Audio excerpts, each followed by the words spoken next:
Hello class, so this is the continuation of our lesson on exponents.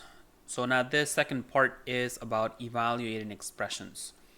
So now we're going to be given powers and we need to identify what their value is. So the first one is 2 to the fourth. So that means that the base 2 is the one that we're going to be repeating. It is a factor, that's why we're going to be multiplying. So I need to see that number 2 repeated. So I should be seeing it a total of 4 times. And from there you go ahead and maybe grab a calculator and tell me what this is. So 2 times 2 is 4, 2 times 4 is 8, and 2 times 8, that would be 16. So that would be my answer.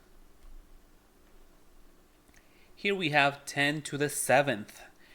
Now, that means 10 repeated 7 times.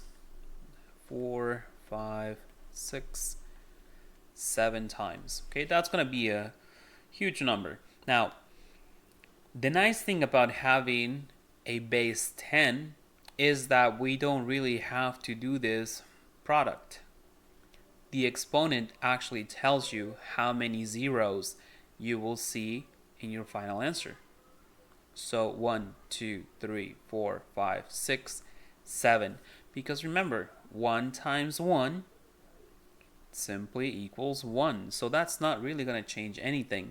So the only thing that you have to worry about is that if your base is 10, then you want to go ahead and have as many zeros. So 1, 2, 3, 4, 5, 6, 7. And if you want to, go ahead and grab a calculator and go ahead and multiply 10 times itself and make sure that you have that a total of 7 times.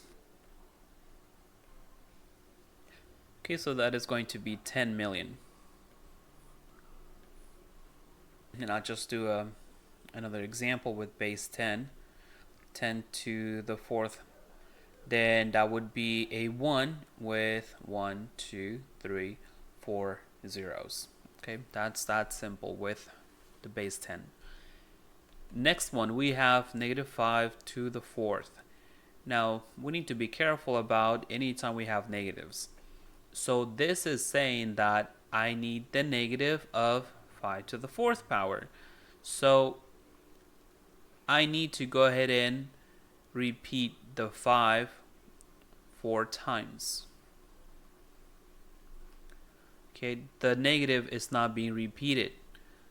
The exponent only applies to the 5. So this is going to be equal to a negative answer. Okay, so you go ahead and put that in a calculator. So 5 times 5 times 5 times 5 is going to be 625, but negative.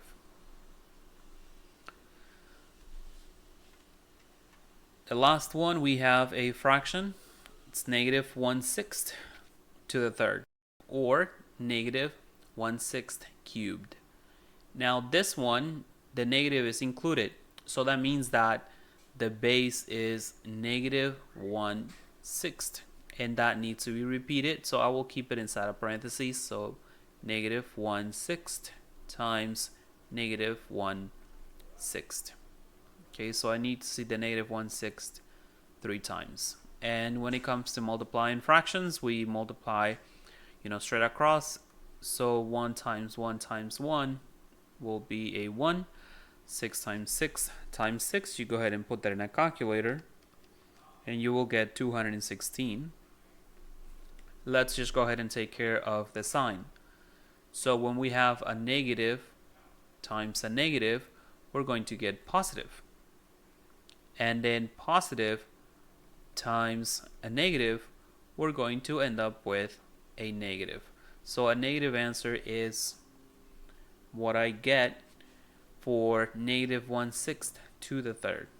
Okay, so just remember those rules about multiplication and signs.